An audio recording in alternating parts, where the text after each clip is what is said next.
Hi, I am a student, MBBS first year student. वैसे तो मैं दिन में 3-4 ऑपरेशन कर ही लेता हूँ। अब डॉक्टर बनी हो तो अच्छे खासे पैसे भी कमा लेती हो। डॉक्टर हूँ तो इज्जत भी मिल जाती है।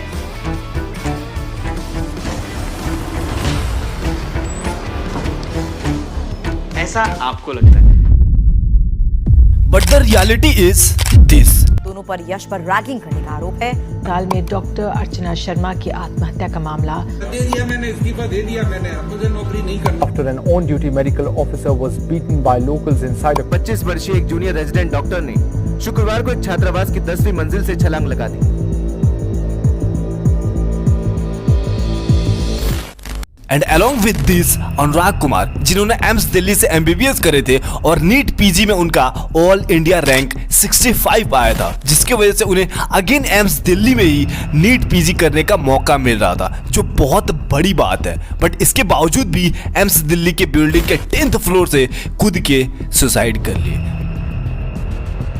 But the main thing is, वो ऐसे ही मेंटल स्ट्रेस की वजह से रैंडमली छत से जाके कूद नहीं गए, वो प्रॉपर प्लानिंग के साथ सुसाइड करे थे। लाइक पहले उन्होंने खुद को पॉइजन से खत्म करने का कोशिश करा था, बट वो एम्स में ही थे तो मेडिकल ट्रीटमेंट की वजह से बच गए थे। बट इसके कुछ दिन के बाद 10 जुलाई 2020 को एम्स के हॉस्टल के 10th फ्लोर से कूद के खुद को खत्म कर लिए। But the question is why?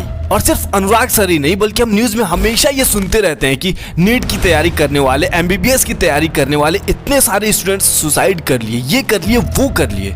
लेकिन क्यों? Why? What is the dark reality of NEET aspirants? What is the dark reality of MBBS students? What is the dark reality of all medical colleges?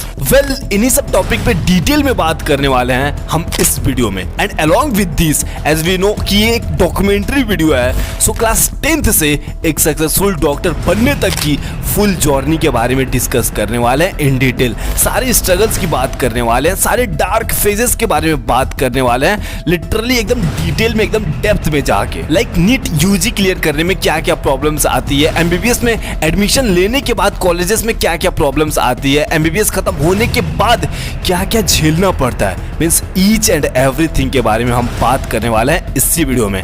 And most importantly, इस video को मैंने कई सारे topics में divide करा है और उन्हीं कुछ टॉपिक्स में से एक टॉपिक है the dark side of MBBS. Please उस टॉपिक को मिस मत करना प्लीज। और वो टॉपिक इस वीडियो में कहीं भी हो सकता है, सो प्लीज वीडियो को लास्ट तक देखे बिना मत छोड़ना। एंड आई प्रॉमिस, मैं आपका 1 सेकेंड भी वेस्ट नहीं होने दूंगा। Let's reveal. जब क्लास 10th खत्म होता है तो हमारे पास सिर्फ 4 ऑप्शंस होते हैं, arts, commerce, maths and biology.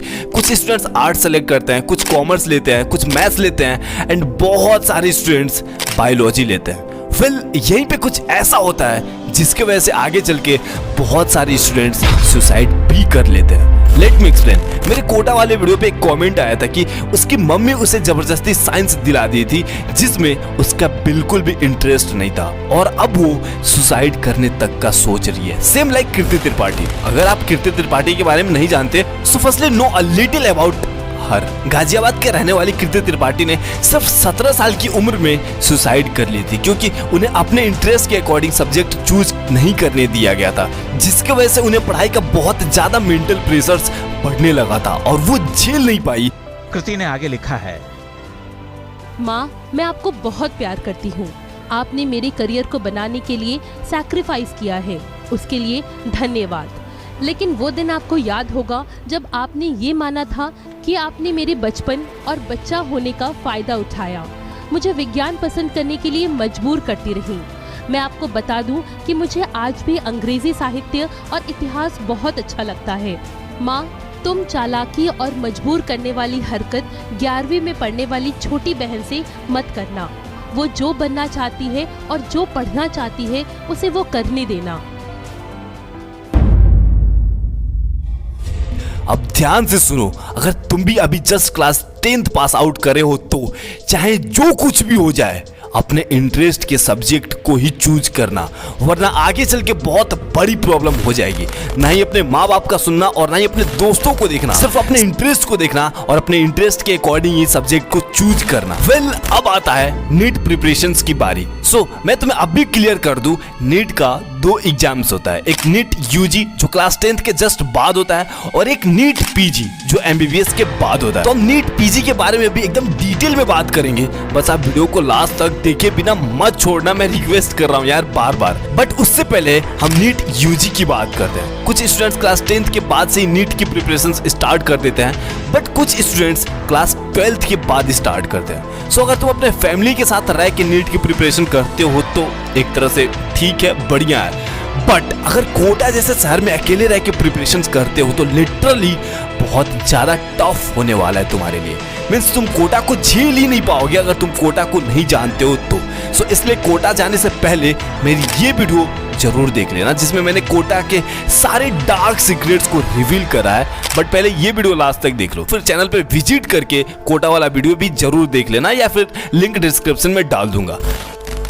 But in short बता देता हूं, क्लास 10th या 12th में तुम कितना भी % क्यों ना अचीव करे हो या फिर तुम अपने क्लास का टॉपर भी क्यों ना हो, ये बिल्कुल मैटर नहीं करता है, क्योंकि तुम दुनिया का सबसे टॉफेस्ट एग्जाम में से एक नीट का एग्जाम देने वाले होते हो। और जब तुम इसका प्रिपरेशन करने कोटा पहुंचते हो ना, तो तुम्हारे सामने तुम्हारे आसपास सब के सब टॉपर्स ही होते हैं, सब 90% प्लस वाले स्टूडेंट्स ही होते हैं, जिसकी वजह से तुम बहुत ज़्यादा नर्वस हो जाते हो और धीरे धीरे तुम्हारा कॉन्फिडेंस भी डाउन होने लगता है और पढ़ाई से तुम दूर होने लगते हो एक टाइप से। और ये एक बहुत बड़ा डिसएडवांटेज है। Now second disadvantage is mental pressure. जब तुम अपना घर छोड़ के कोटा जाओगे तो मेंटल प्रेशर का शिकार तो बन ही जाओगे। लेकिन क्यों? Because of coaching institutes. Dude, एक साल में जितना एग्जाम्स तुम अपने स्कूल्स में दिया करते थे ना, उतना एग्जाम्स तुम्हें हर महीने देने होते हैं कोटा के हर एक इंस्टीट्यूट्स में। छुट्टी वाले दिन भी तुम्हें एक्स्ट्रा क्लासेस करनी पड़ती है, एग्जाम्स पे एग्जाम्स देने पड़ते हैं और एक टाइम के बाद ये बहुत ज्यादा टॉक्सिक हो जाता है। And because of the coaching institutes बहुत सारे बच्चे डिप्रेशन में भी चले जाते हैं। And along with this parental pressure, social pressure, return on investment pressure, etcetera etcetera etcetera. ये सारे प्रेशर्स कोटा में रहने वाले हर एक स्टूडेंट्स के ऊपर होता ही होता है। कुछ स्टूडेंट्स इन प्रेशर्स को आसानी से हैंडल कर लेते हैं, आसानी से झेल जाते हैं, दैट्स व्हाई वो कोटा को भी झेल जाते हैं। बट बहुत सारे स्टूडेंट्स उन प्रेशर को नहीं हैंडल कर पाते हैं, दैट्स व्हाई कुछ स्टूडेंट्स डिप्रेशन में चले जाते हैं, तो कुछ स्टूडेंट्स दारू, सिगरेट्स, ड्रग्स के एडिक्टेड हो जाते हैं, तो कुछ स्टूडेंट्स खुद को ही हमेशा के लिए खत्म कर लेते हैं। बट गाइस वेट, मैं अभी सिर्फ नीट प्रिपरेशंस का बात कर रहा हूँ। यार ये सब डार्क फेजेस अभी सिर्फ नीट प्रिपरेशन करते टाइम स्टूडेंट्स को फेस करना पड़ता है, अभी तो एमबीबीएस का पूरा जर्नी बाकी है। एंड हाँ गाइस, ये डार्क सीक्रेट्स, डिसएडवांटेज मैं आपको डिमोटिवेट करने के लिए बिल्कुल नहीं बता रहा हूँ, सिर्फ अवेयर करने के लिए बता रहा हूँ कि अगर आपके सामने भी कभी ये सब सिचुएशंस आए तो आप इजिली इसे हैंडल कर पाओ। सो आप डिमोटिवेट बिल्कुल मत होना, बल्कि ये सोचते रहो कि उन प्रेशर्स को, उन सिचुएशंस को आप कैसे डील करोगे, आप कैसे हैंडल करोगे। वेल, 2-3 साल लगा के तुम नीट क्लियर करते हो, बट बाय चांस अगर तुम फिर भी नीट क्लियर नहीं कर पाते हो तो क्या? डिसएडवांटेज ही डिसएडवांटेज है मेरे भाई। इससे अच्छा तो तुम्हें कोई और फील्ड देख लेना चाहिए होगा। बट अगर फिर भी तुम्हें एमबीबीएस ही करना है तो फिर प्राइवेट कॉलेजेस लेने होंगे and near about 50 lakh rupees लग जाएंगे भाई प्राइवेट कॉलेजेस में एमबीबीएस करने के लिए। बट वही अगर तुम नीट क्रैक कर लेते हो तो। जब मैंने डिसाइड किया कि मुझे एक डॉक्टर बनना है and I started preparing for NEET, the very first thing जो मैंने लोगों से सुनी वाज जितनी औकात हो उतने सपने देखने चाहिए, because I belong to a very middle class family and most of the लोगों को लगता है कि एमबीबीएस करने के लिए you have to spend crores of money. But अगर मैं आपसे कहूँ कि इंडिया के टॉप मोस्ट इंस्टीट्यूट से एमबीबीएस करने के लिए आपको सिर्फ 5 से 6 हज़ार रुपये खर्चने होंगे, वो भी पूरे 5.5 साल के लिए। Shocking, right?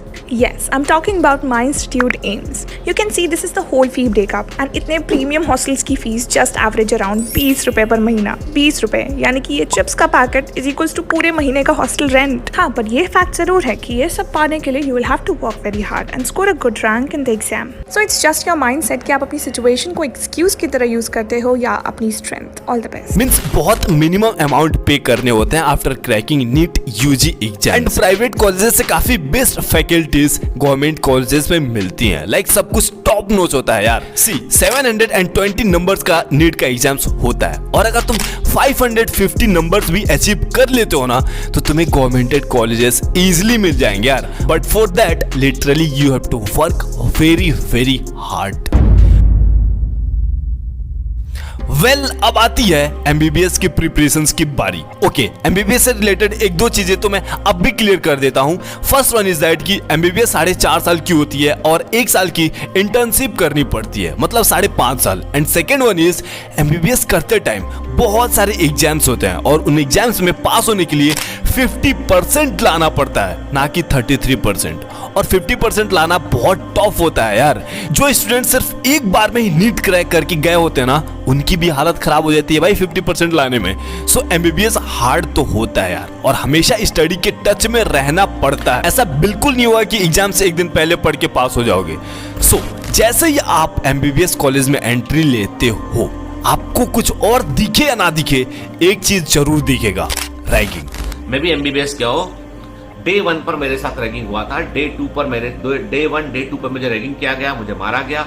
डे 3 पे आई रिवॉल्टेड। मैंने कहा कि यदि अब किसी ने मुझे हाथ लगाया ना तो मैं एमबीबीएस तो एक तरफ रखूंगा मैं, और फिर मैं बात करता हूँ 1 to 1 कि कितना तुम में दम। और कॉलेजेस के कंपैरिजन में मेडिकल कॉलेजेस में सबसे ज्यादा रैगिंग होता है। बट ये रैगिंग होता क्या है? तो सबसे पहले किन चीज़ों पर हम रैगिंग में कंसिडर करते हैं? सिर्फ वो नहीं होता कि आपको नंगा करके डांस करवा दिया, या फिर आपके बकरी के साथ शादी करवा दी, या फिर आपको थप्पड़ वप्पड़ मार दिया। वो तो एक्सट्रीम केस ऑफ रैगिंग में आता है। उस केस में तो जो सीनियर है वो एक्सपेल भी होगा, साथ में उसे जेल भी होगी। पर मान लो छोटी छोटी चीज़ें हैं, जैसे कि मान लो आपको किसी सीनियर ने कहा कि ओए इधर आ, आप आगे नाम बता, आपने नाम बता दिया। उसके बाद वो आपको बोलता है ओए आंखें नीचे कर और सर बोल मेरे को।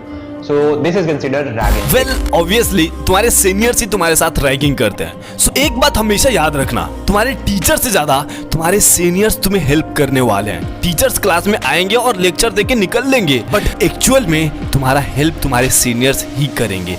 उनके पास बहुत एक्सपीरियंसेस होता है यार, लाइक कॉलेज से रिलेटेड, कैरियर से रिलेटेड, पढ़ाई से related, like each and everything का एक्सपीरियंसेस भरा होता है। सो वही सबसे ज्यादा हेल्प करने वाले हैं तुम्हें, तो उनके साथ बहुत अच्छा रिलेशन बना के रखना। और रही बात रैगिंग की, तो वो जो भी बोले अगर तुम उसे इजिली नॉर्मली कर सकते हो तो कर देना यार, बट जब लिमिट क्रॉस हो तो तुम कंप्लेन कर सकते हो। इस पे कॉलेजेस तुरंत एक्शन ले लेती हैं, बिकॉज रैगिंग एक कानूनन अपराध है। ओके, अब आती है टीचर्स की बारी।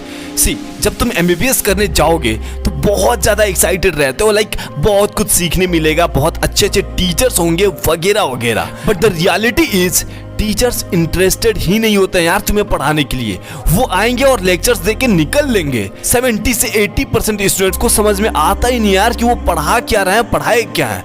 सो फ्रॉम दिस, पढ़ाई से तुम थोड़ा थोड़ा दूर होने लगते हो और सिर्फ अटेंडेंस मेंटेन करने के लिए कॉलेजेस जा रहे होते हो। और ऊपर से सुबह 8 या 9 बजे से क्लासेस स्टार्ट होती हैं और शाम के 4 से 5 बजे तक क्लासेस चलती है। पूरा दिन सिर्फ क्लास अटेंड करने में ही निकल जाती है। Dude, you just can't imagine कि ये कितना टॉक्सिक हो जाता है। और इसी टॉक्सिसिटी के बाद आता है bad habits. IIT students, UPSC students से ज्यादा मेडिकल स्टूडेंट्स बैड हैबिट की तरफ अट्रैक्ट होते हैं या फिर एडिक्टेड हो जाते हैं, बिकॉज उनके ऊपर हद से ज्यादा प्रेशर, स्ट्रेस और वर्कलोड होता है यार।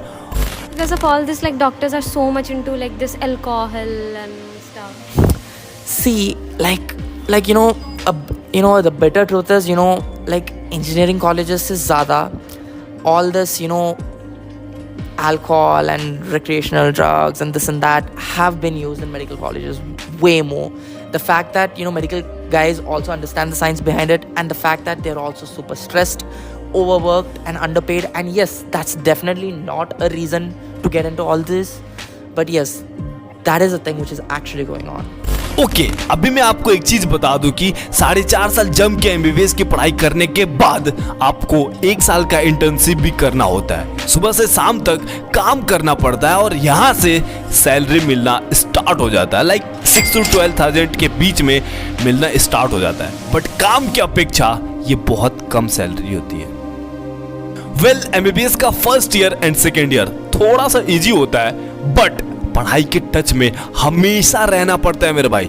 बट एमबीबीएस का फाइनल ईयर बहुत ज्यादा हार्ड होता है, लाइक 24/7 हमेशा पढ़ना पड़ता है। और एक रिपोर्ट के अकॉर्डिंग 30 से 40% स्टूडेंट्स फाइनल ईयर में गिव अप कर देते हैं, क्वाइट कर देते हैं। लाइक उन्हें समझ में आ जाता है कि MBBS करना उनके लिए एक गलत डिसीजन था। और एक चीज तो मैं बताना भूल ही गया कि MBBS का सबसे डार्क फेज वहां का एग्जाम्स होता है। मींस बहुत ज्यादा एग्जाम्स होता है यार, और ऊपर से बहुत हार्ड होता है, जिसकी वजह से बहुत सारे बंदे तो डिप्रेशन में चले जाते हैं। सो MBBS कंप्लीट करने के बाद तुम्हारे पास दो ऑप्शंस होते हैं, जॉब करने का या फिर और आगे पढ़ाई करने का। अगर तुम्हें जॉब करना है तो तुम्हें मेडिकल ऑफिसर का जॉब मिल जाएगा, जिसमें 70 से 1 लाख के बीच सैलरी होता है बेसिकली। बट इसके बाद ब्राइट फ्यूचर नहीं है, लाइक यहीं पे रुक जाता है।